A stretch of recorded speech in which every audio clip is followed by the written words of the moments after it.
اس کا وہ نقطہ تکمیل ہے جو عالم امر میں طے ہوا تھا۔ ہم ترقی کے لیے ارتقاء کا لفظ بولتے ہیں جس کا مادہ رے کاف یہ ہے۔ رقی کے معنی بلند ہونا ہے، لیکن قرآن نے لفظ عروج استعمال کیا ہے جو نہ صرف بلند ہونے کو ظاہر کرتا ہے بلکہ آگے بڑھنے کو بھی ظاہر کرتا ہے کہ شے نے بتدریج آگے بڑھنا اور بلند ہونا ہے۔ سائنس کا انکشاف بھی یہی کہتا ہے کہ زندگی کا نقطہ آغاز اولین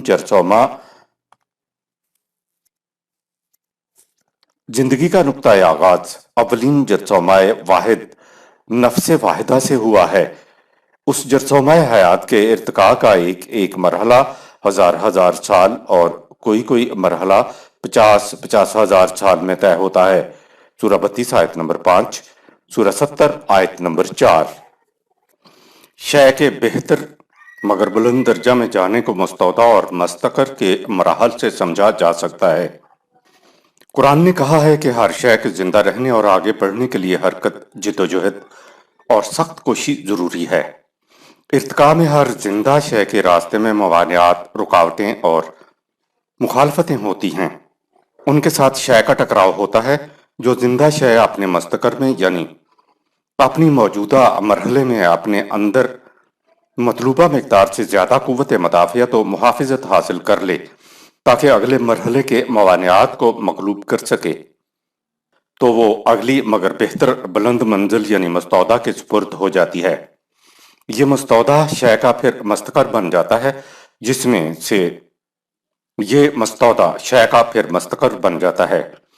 میں شے پھر سے اپنے ماحول میں مطلوبہ قوت مدافعت و محافظت سے زیادہ حاصل کرتی ہے تاکہ وہ اگلے مرحلے کے موانعات کو مغلوب کر لے، تو پھر وہ اگلے مگر بہتر بلند مستودع کے سپرد ہو جاتی ہے۔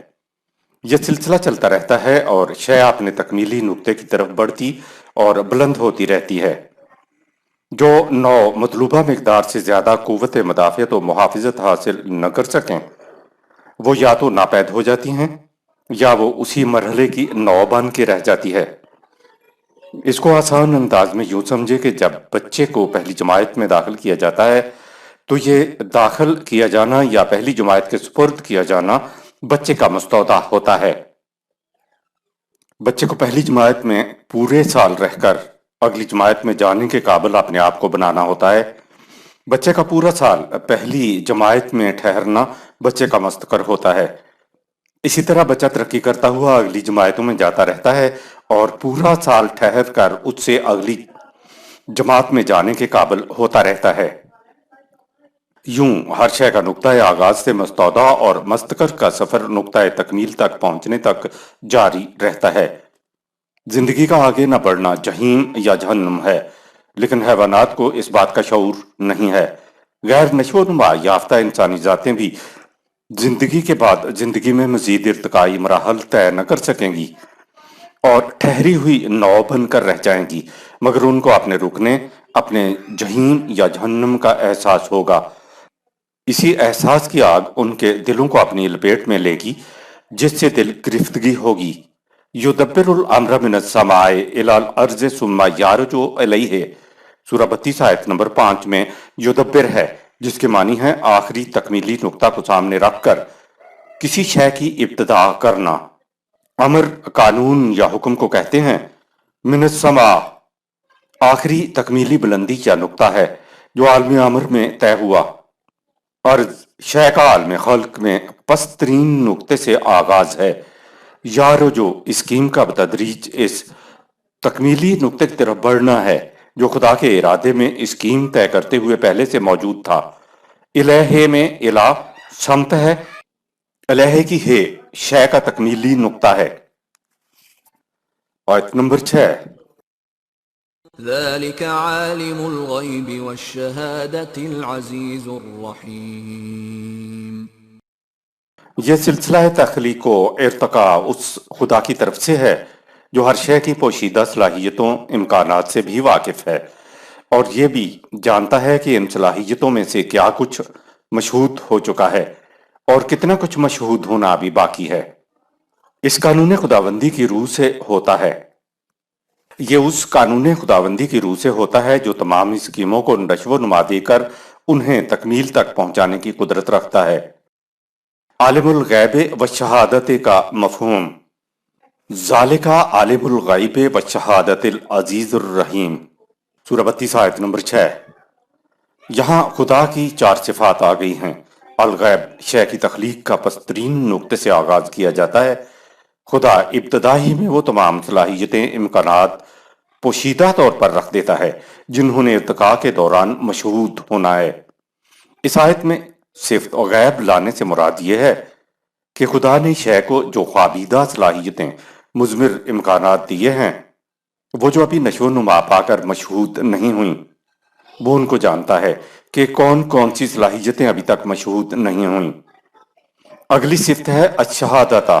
اس سے مراد یہ ہے کہ جو صلاحیتیں خدا نے شے کو خوابیدہ شکل میں عطا کی ہیں اور جو نشو و نما پا کر مشہود ہو چکی ہیں، وہ ان کو بھی جانتا ہے کہ شے کی کون کون سی صلاحیتیں مشہود ہو چکی ہیں۔ غیب یہ ہے کہ جو صلاحیتیں شے کی ابھی مشہود نہیں ہوئی ہیں، وہ ان کو بھی جانتا ہے، یعنی وہ جانتا ہے کہ عطا کردہ خوابیدہ صلاحیتوں میں سے کتنی مشہود ہو چکی ہیں اور کتنی اور مشہود ہونا ابھی باقی ہیں۔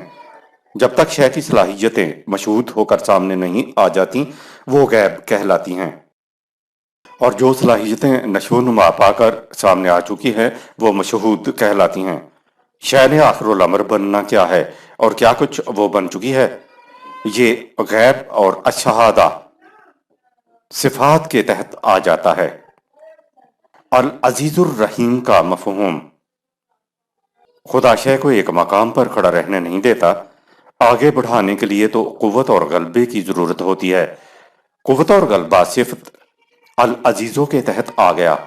العزیز کے ساتھ عموماً الحکیم صفت آیا کرتی ہے، لیکن یہاں العزیز کے ساتھ الرحیم صفت آئی ہے۔ آگے بڑھانے کے لیے قوت اور غلبہ کے ساتھ سامان نشو و نما کی بھی ضرورت ہوتی ہے، تاکہ پسترین نقطے سے شروع ہونے والی شے نشو و نما پاتی ہوئی اپنے نقطۂ تکمیل تک پہنچ جائے۔ شے کو ارتقاء کے تمام مراحل میں سامان نشو و نما دینے کے لیے یہاں صفت الرحیم آئی ہے۔ خدا کی قوت اور اس کا غلبہ اس لیے ہے تاکہ شے کو سامان نشو و نما بہم پہنچتا رہے، اور وہ بھی بغیر کسی کوشش و سعی کے۔ یہ رحمت ہے۔ نقطۂ تکمیل کی سمت لے جانے کے لیے قوت اور غلبے کی ضرورت ہوتی ہے، تو خدا کے پاس یہ دونوں موجود ہیں۔ وہ جانتا ہے کہ جو صلاحیتیں مشہود ہونے سے رہ گئی ہیں، ان کی نشو و نما کے لیے کس قسم کے سامان نشو و نما کی ضرورت ہے۔ یہ خدا کی وہ اسکیم ہے جو اس طرح سے کائنات کے اندر کار فرما ہے۔ آیت نمبر 7۔ الذي أحسن كل شيء خلقه وبدأ خلق الإنسان من طين۔ اس نے ہر شے کی تخلیق میں حسن و توازن رکھا، اور اس نے انسان کی خلقت کا آغاز بے جان مٹی سے کیا۔ آیت نمبر 8۔ ثم جعل نسله من سلالة من ماء مهين۔ پھر اس کی نسل کو بذریعہ تولید ایک حقیر پانی کے خلاصہ سے چلایا، یعنی نر اور مادہ کے اختلاط سے چلایا۔ آیت نمبر 9۔ ثم سواه ونفخ فيه من روحه وجعل لكم السمع والأبصار والأفئدة قليلا ما تشكرون۔ پھر اس میں صحیح صحیح توازن و تناسب قائم کیا اور اس کو اپنی توانائی کا شمع قابضہ شکل میں عطا کیا، اور تمہارے لیے سماعت و بصارت اور قلب بنائے، لیکن بہت کم لوگ ان صلاحیتوں کا صحیح استعمال کرتے ہیں۔ انسان کو ذات عطا کیے جانے کے بعد یہ اپنے آپ کو میں، ہم، ہماری اور ہمارے کہنے کے قابل ہوا۔ انسان اور حیوان کی طبعی پیدائش یکساں ہے، سب انہی مراحل سے گزر کر پیدا ہوتے ہیں اور ہوئے ہیں۔ ابھی تک انسان کو ذات عطا نہیں ہوئی تھی، تو قرآن نے انسان کے لیے تم یا تمہارے، یعنی ضمیر مخاطب کا صیغہ استعمال کرنے کی بجائے اس کے لیے کہا نسلہ، سورہ 32 آیت نمبر 8۔ اس کی نسل اور سوا ہو، سورہ 32 آیت نمبر 9۔ اس میں صحیح صحیح توازن و تناسب قائم کیا کہ الفاظ ضمیر غائب کے صیغے میں استعمال ہوئے ہیں۔ انسان کی افزائش بذریعہ تولید ذات کے عطا کیے جانے سے قبل لاکھوں سال تک جاری رہی۔ اس عرصہ میں طبعی قوانین اور قانون ارتقاء کی روح سے اس میں سے حشو و زوائد الگ ہوتے رہے اور اس کا توازن و تناسب درست ہوتا رہا، سورہ 32 آیت نمبر 9۔ جب توازن درست ہو گیا تو خدا نے اس کو ذات یعنی اپنی خوابیدہ توانائیوں کا شمع عطا کر دیا۔ ذات کے ملنے کے بعد یہ اس قابل ہو گیا کہ اس کو مخاطب کیا جائے۔ سورہ 32 آیت نمبر 10 میں انسان اپنے لیے ہم اور ہمیں کے الفاظ استعمال کر رہا ہے، اور سورہ 32 آیت نمبر 11 میں خدا نے انسان کے لیے تم اور تمہاری الفاظ استعمال کیے ہیں جو قابل غور ہیں۔ ہم اور ہمیں ظاہر کر رہے ہیں کہ اب اس کو ذات عطا کر دی گئی ہے، اسی لیے تو اپنے آپ کو ہم اور ہمیں کہنے کے قابل ہوا ہے۔ جو حیوان اپنے آپ کو ہم یا ہمیں یا میں نہ کہہ سکتا ہو، اس کو مخاطب بھی نہیں کیا جا سکتا۔ جب اس کو ذات عطا ہوئی تو یہ دیگر مخلوق سے جدا ہو کر کچھ اور ہو گیا۔ اسی کو قرآن نے یوں کہا، ثم انشأناہ خلقا آخر، سورہ 23 آیت نمبر 14۔ پھر تم ایک دوسری طرح کی مخلوق بن گئے۔ ایک اور مقام پہ ہے وَقَدْ خَلَقَكُمْ أَطْوَارًا، سورہ 71 آیت نمبر 14۔ اطوارن کا لفظ بتا رہا ہے کہ ذات کے ملتے ہی انسان یکلخت انسان نہیں بن گیا تھا، بلکہ یہ درجہ بدرجہ انسان بنا۔ جیسے انسان بچپن اور لڑکپن سے گزرتا ہوا آہستہ آہستہ جوان ہوتا، انسان کا اگلا طور روپ خلقاً آخرا، سورہ 23 آیت نمبر 14 ہے، یعنی تخلیق کا سلسلہ چلا آ رہا تھا۔ ذات ملنے سے یہ دیگر حیوانات سے یکسر مختلف مخلوق بن گیا۔ حیوان اور انسان کی یکساں پیدائش کے بعد اور انسان کو ذات عطا کیے جانے سے قبل کے مرحلے کے لیے کہا ثم سواہ، سورہ 32 آیت نمبر 9۔ پھر اس میں سے حشو و زوائد الگ کر کے اس میں توازن و تناسب قائم کیا۔ اس مرحلے کے طے ہو جانے کے بعد اب اس کو ذات دینے کا مرحلہ آیا، جس کے لیے کہا وَنَفَخَ فِيهِ مِن رُوحِهِ، سورہ 32 آیت نمبر 9۔ اس میں اپنی توانائیوں کا ایک شمع ڈال دیا۔ یہاں اس میں سے ظاہر ہو رہا ہے کہ ذات سے پہلے انسان تخاطب کے قابل نہیں ہوا تھا، ذات کے ملنے سے یہ تخاطب کے قابل ہو گیا، یعنی یہ اپنے آپ کو میں، ہم، ہماری یا ہمارے کہنے کے قابل ہو گیا، اور اس قابل بھی ہو گیا کہ اس کو تم، تمہارے، تمہاری مخاطب کیا جائے، سورہ 32 آیت نمبر 11۔ اگلی آیت میں انسان اپنے آپ کو ہم اور ہمیں کہہ رہا ہے، جو ظاہر کرتا ہے کہ اس کو سوا ہو کے بعد ذات نفخہ ہو گئی۔ انسان کو جو کچھ عطا ہوا ہے وہ خدا کی ذات کا حصہ نہیں، بلکہ اس کی صفات کی خوابیدہ توانائیاں ملی ہیں۔ ہمارے ہاں انسان کے اندر روح بھی بتائی جاتی ہے، اور کہا جاتا ہے کہ انسان کے اندر روح خداوندی کا ایک حصہ ہے۔ یہ تصور قرآن کے خلاف ہے۔ اگر خدا اپنی ذات یا روح کا ذرا سا حصہ بھی انسانوں کو دینا شروع کرتا تو وہ بڑی دیر کی ختم ہو چکی ہوتی۔ جس یونٹ میں سے ذرہ بھر بھی الگ ہو جائے تو وہ یونٹ ناقص ہو جاتا ہے۔ مثلا 1 روپے میں سے 1 پیسہ بھی کم ہو جائے تو وہ ناقص ہو کر 1 روپیہ نہیں رہتا۔ کوئی ذات اپنا کوئی حصہ دوسرے کو نہیں دیتی۔ ذات ناقابل تقسیم وحدت ہوتی ہے، اس کے حصے بکھرے نہیں کیے جا سکتے۔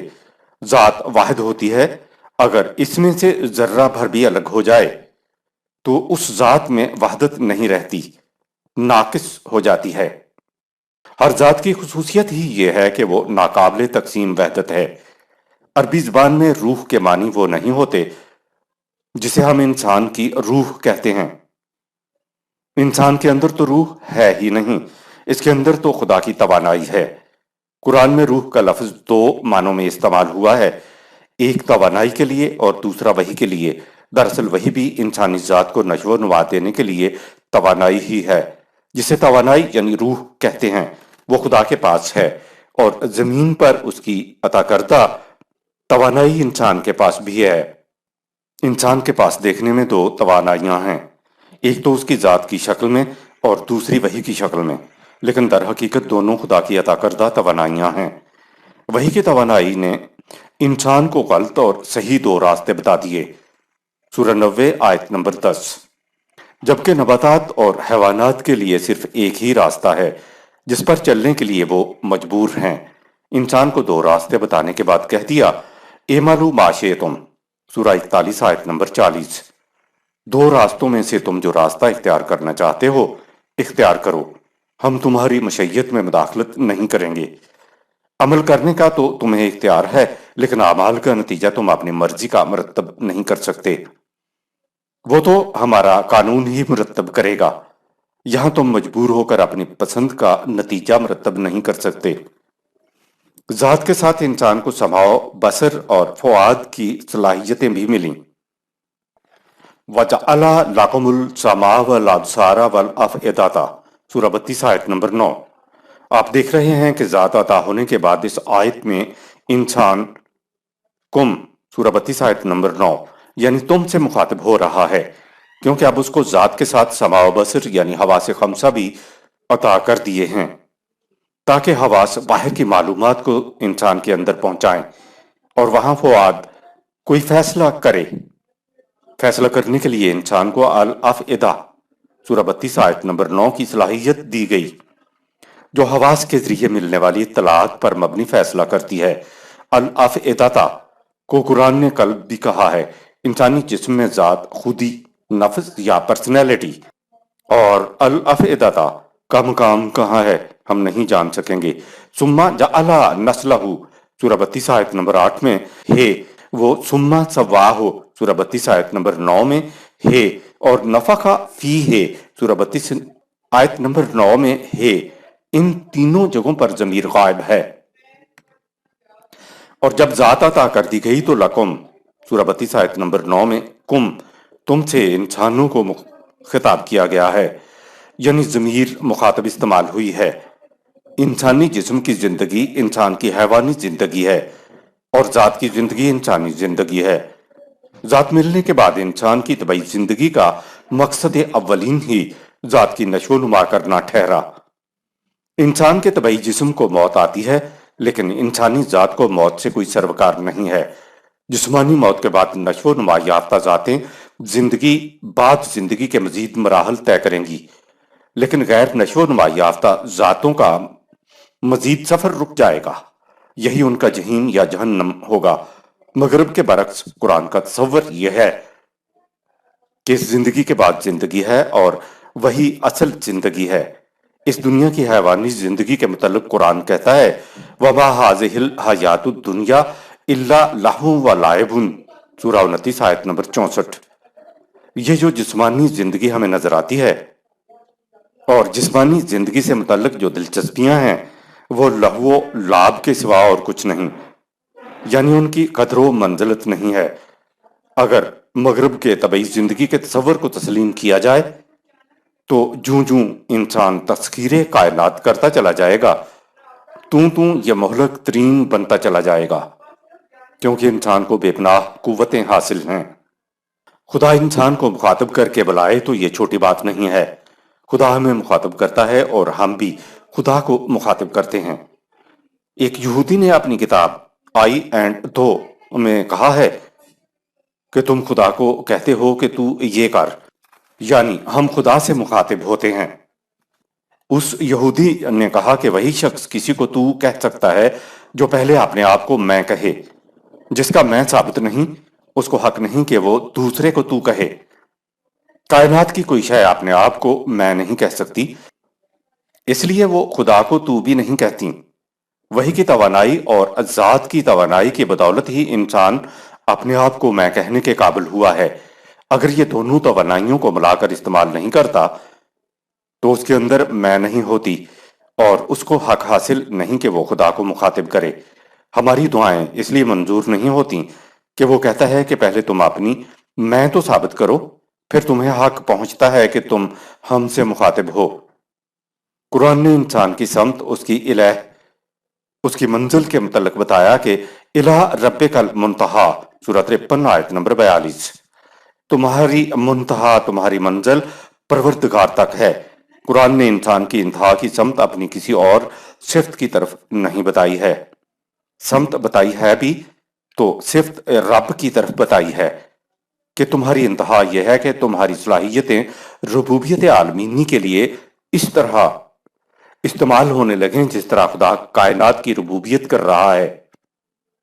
خدا نے اپنی اسی صفت کو انسانی معاشرے میں انتہا تک پہنچانے کے لیے قرآن کی ابتدا ہی میں کہہ دیا، الحمدللہ رب العالمین، سورہ 1 آیت نمبر 1۔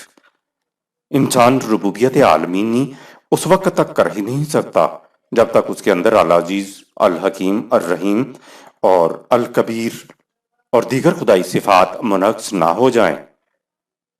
انسانی ذات کا خدا کے اندر جذب ہونے اور فنا ہونے کا تصور غیر قرآنی ہے۔ انسان کی معراج یہ ہے کہ وہ خدا کے سامنے کھڑا ہو کر بھی اپنے آپ کو میں کہے، اور ایسا تب ہی کہہ سکے گا جب انسان خدا کی صفات کو اپنے اندر منعکس کرتا چلا جائے۔ خدا نے اپنی صفات خوابیدہ شکل میں انسان کو دے دی ہیں۔ غیر طبعی خوابیدہ صفات کی نشو و نما کے لیے خدا نے غیر طبعی غذا وحی کی شکل میں انسان کے پاس بھیج دی ہے، جو اب تا قیامت قرآن میں محفوظ ہے۔ صدق اللہ العظیم۔